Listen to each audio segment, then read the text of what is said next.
Interior of Local Government, Secretary Ben-Hur Abalos for his kind introduction. Her Excellency, the Ambassador of the United States to the Republic of the Philippines, Her Excellency Mary Kay Carlson, and the other excellencies who are here, members of the Diplomatic Corps, Tourism Secretary Cristina Garcia Frasco, PMS Secretary Naida Angpin, Leyte Province Governor Carlos Jericho Petilla, Samar Province Governor Cherie Ann Tan, Palo Municipal Mayor Remedios Petilla, and the members of the Veterans Federation of the Philippines, led by Region 8 President Jose Hakla, the members of the sons and daughters of veterans, of which I am a proud member,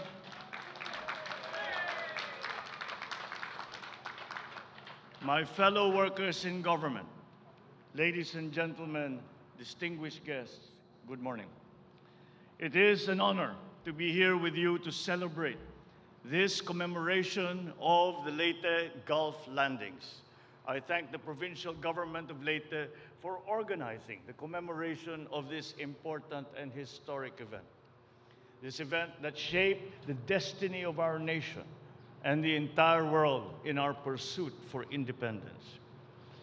When the Allied forces landed on these shores in 1944, the freedom of the Philippines was restored, and the bond between our peoples, founded upon the ideals of justice and liberty, strengthened and renewed.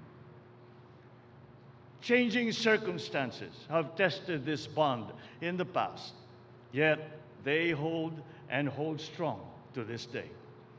This bond will continue to be tested well into the future, but I am confident that it will continue to hold as we move forward.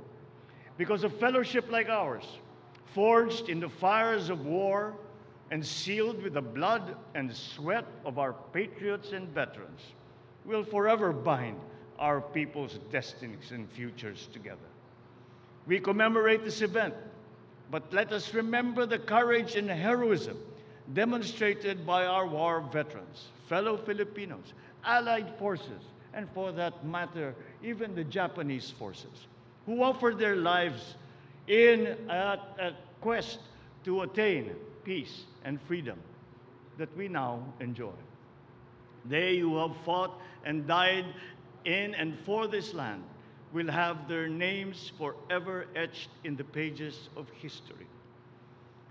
We express our most profound gratitude for the sacrifices that they had made in reclaiming our freedom and for ushering in a new age of peace for our people and for the world. This government will always continue to look after the welfare of our war veterans.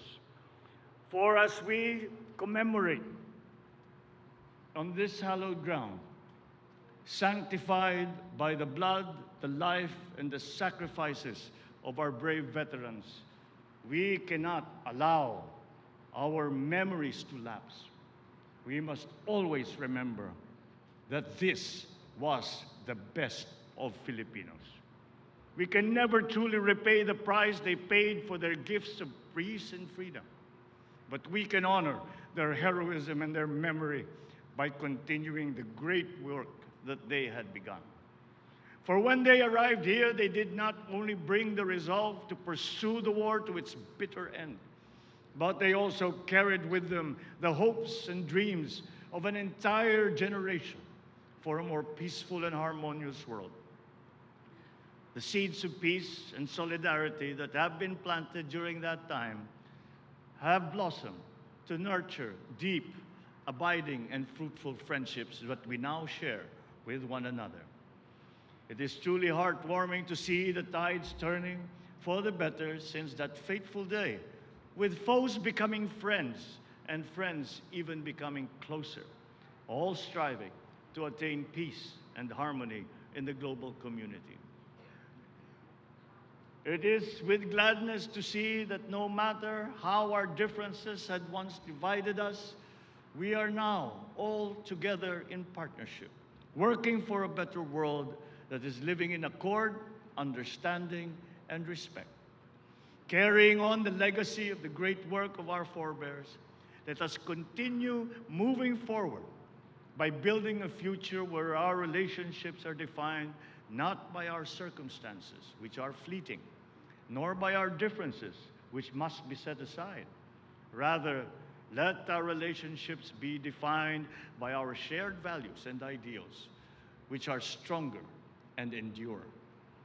We can achieve this by engaging in constant dialogue, by collaborating in mutually beneficial endeavors, and by harnessing our collective strengths to foster goodwill, cooperation, and trust among our peoples.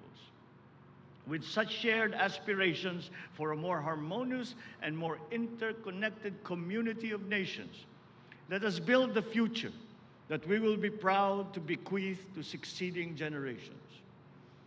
Ladies and gentlemen, 78 years ago, these shores were witness to the horrors and bloodshed brought by the worst that mankind could bring.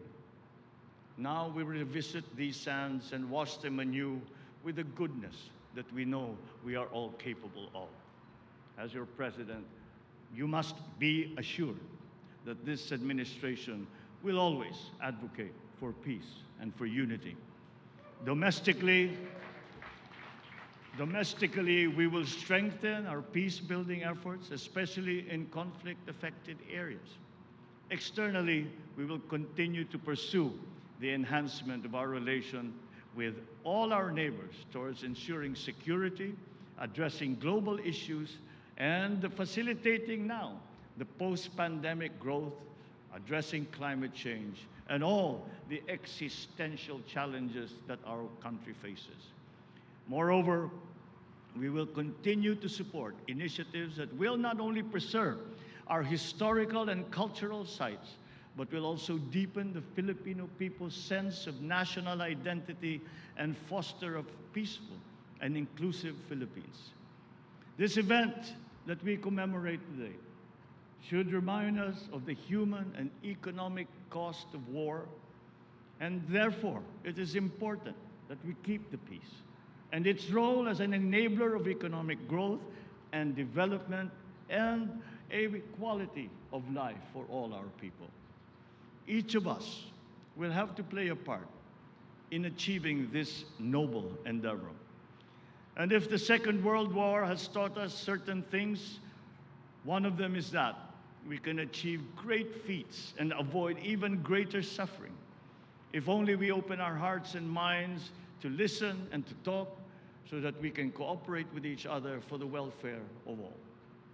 So with compassion in our hearts and the well-being of all mankind foremost in our minds, let us work together to return the world to its best form and ensure that peace will last for generations to come.